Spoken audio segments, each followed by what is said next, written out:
Welcome to The Explainer. Today, we're going to cut through all the noise surrounding AI's impact on our jobs and, well, our entire economy. You hear two completely different stories about this tech, right? We're going to unpack both of them to find the strategic path forward. So on one hand, AI feels like this helpful, almost invisible partner.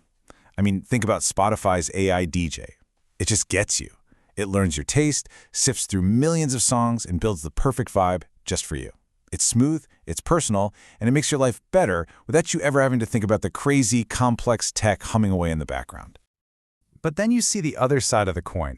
You see these shocking headlines. You have research from MIT saying that the AI we have today already has the technical chops to do the jobs of nearly 12% of the entire US workforce. That number is so big, it's honestly kind of hard to wrap your head around. It represents a massive, massive wave of potential automation. So what's the real story here? Is AI our new best friend or our replacement? Well, the real answer, and this is the key to the whole thing, isn't about what AI is doing right this second. It's about the huge hidden gap between how we're using it now and what it's truly capable of. Okay, let's really dive into this. To get a handle on this gap, researchers at MIT came up with this really powerful new way to measure AI's actual impact. It's a concept that pulls back the curtain on the true scale of what we're all facing. They call it the iceberg index. And that metaphor is just perfect, right? Because we all know the deal with icebergs. The little tip you see poking out of the water isn't the dangerous part. It's the enormous invisible mass hiding underneath that you have to worry about. Well, this index, it measures that exact hidden risk for our economy. Now, this is where it gets really interesting. Look at the sheer scale of that difference. The surface index, that's the automation we can see, the stuff that's already been adopted, it's just over 2% of US wage value. But the iceberg index, that hidden potential, it's nearly 5 times bigger, at almost 12%. This is the automation that's technically possible, right now, just waiting in the wings. So what does that 11.56% actually mean in dollars and cents? It's not just some abstract percentage. It translates to a staggering $1.2 trillion in US labor value. Just let that sink in. This isn't some far-off sci-fi prediction. It's the economic value that could theoretically be automated with the AI tools we have in our hands today. And here's the kicker. The real danger isn't just the size of this iceberg, it's the speed at which it could surface. This shift could happen so fast and so unpredictably that our normal ways of measuring the economy, things like GDP or unemployment rates, they just won't see it coming. By the time those old-school numbers show a problem, the disruption will already be here, moving way too fast for anyone to control. Okay, so that's one massive hidden risk. But now let's pivot to another hidden problem that's actually slowing down innovation and deciding who gets to build the future of AI. And this one, it's all about the legal gray zone. To get this, let's circle back to our friend Spotify. Its brilliant AI DJ is trained on mountains of copyrighted music. And as you can imagine, the big record labels, like Universal Music Group, have challenged this, arguing their stuff is being used without permission. It creates this thick fog of legal uncertainty. At the heart of all this is a super tricky legal idea called fair use.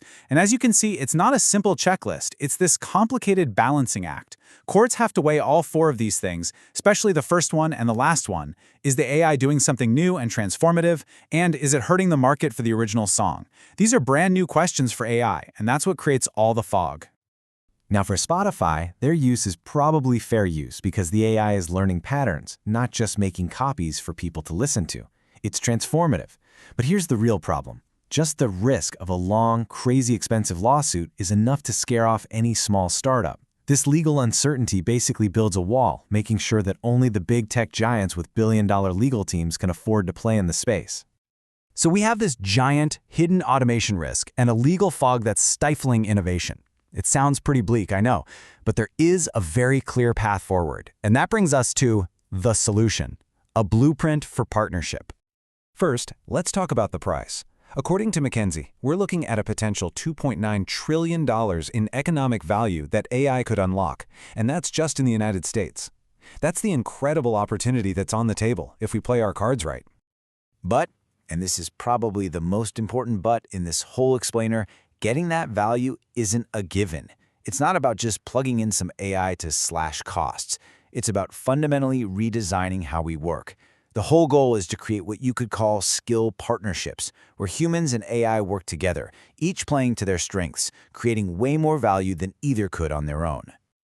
And this table just lays out the two sides of the AI story perfectly. On one side, you have MIT's Iceberg Index, showing us the urgent risk, that 11.7% of labor value that's exposed.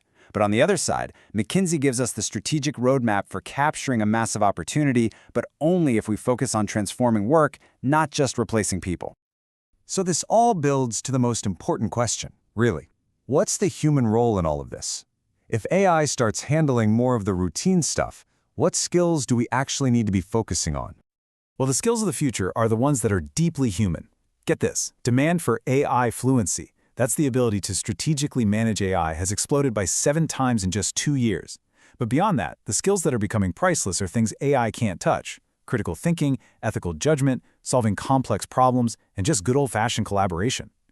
And places like Nexford University are already totally rebuilding their programs around this new reality. And employers are absolutely taking notice. I mean, listen to this quote from a manager at Microsoft.